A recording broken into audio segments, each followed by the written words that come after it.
सारा मन, सारी बुद्धि, सारा जीवन, प्रत्येक श्वास प्रभु को अर्पण कर दो, फिर देखो तुम निहाल हो जाओगे। दुख, शोक, विषाद, क्लेश, कष्ट, संताप, भय, उद्वेग, ये उसी को व्यापते हैं जिसने अपने जीवन को प्रभु के चरणों में अर्पित नहीं किया।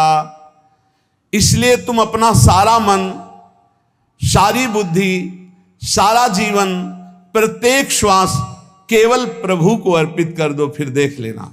श्वास कैसे अर्पित की जाती? राधा राधा राधा। बुद्धि कैसे अर्पित की जाती?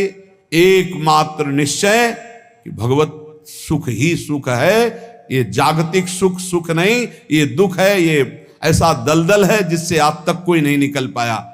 सारा मन, हम मन से केवल प्रभु का मनन करें, बार बार मन को संसार से हटा के नाम में, रूप में, लीला में, धाम में लगाएं।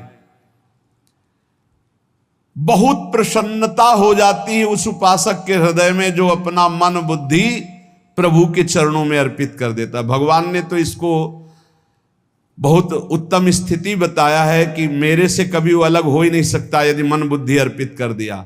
मय्येव मन आधत्स्व मयि बुद्धिम निवेशय, तो निवश्य मयि एव अत ऊर्ध्वं न संशया।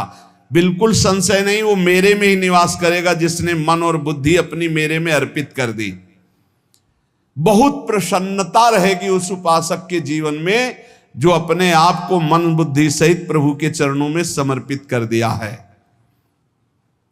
भगवान का आश्रय लेने वाले की पहचान है हर परिस्थिति में प्रसन्न रहना। देखो आप भगवद आश्रित हो कि नहीं, देखो अनुकूल परिस्थिति में तो सब प्रसन्न रहना, लेकिन प्रतिकूल परिस्थिति में प्रसन्न रहना ये भगवान के भक्तों का लक्षण है। हर परिस्थिति में प्रसन्न रहना ये भगवान के भक्तों का लक्षण है। आनंदगन भगवान का आश्रय मिलते ही आनंद छा जाता है हृदय में। उनके पास आनंद का अभाव होता ही नहीं है। जैसे सूर्य का प्रकाश उदय होते ही सूर्य का प्रकाश संपूर्ण अंधकार को नष्ट कर देता है, ऐसे ही भगवान का संपूर्ण आश्रय लेते ही सब दुख चिंता शोक नष्ट हो जाते, आनंद ही आनंद। तुम भगवान के मंगलमय रूप को नहीं जानते हो, पर उनके मंगलमय भाव को, विधान को मानना शुरू कर दो। जो भी होता है मंगलमय होता है। हमने जीवन में देखा है, अगर इधर कोई बहुत बड़ा सुख दिया तो देर नहीं लगेगी, 24 घंटे नहीं व्यतीत होंगे और ऐसे दुख दे देंगे, जिससे दोनों का समान भाव रख करके ना दुख में तुम भूलो प्रभु को, ना सुख में फूलो, सीधे भगवत मार्ग में चल। पूरे जीवन की बात देखा है। भगवान के मंगल विधान में सदा सर्वदा सुख ही सुख है, इस बात को मान के प्रसन्न हो जाओ।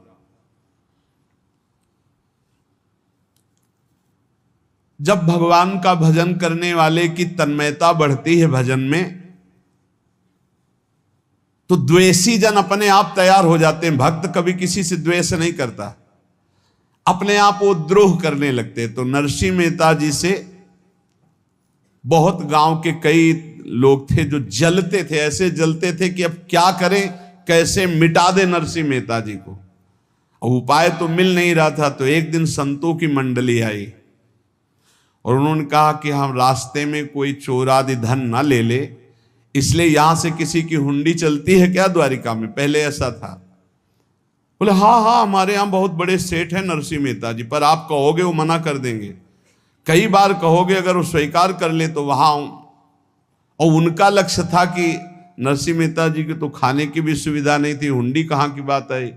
उनका था कि जब वो ना कहेंगे तो संतजन नाराज हो जाएंगे, अगर हाँ कह दिया तो वहां हुंडी चुकेगी नहीं, तो संतजन अपने आप इनको शाप दे देंगे, अपराध बन जाएगा, ये नष्ट हो जाएंगे।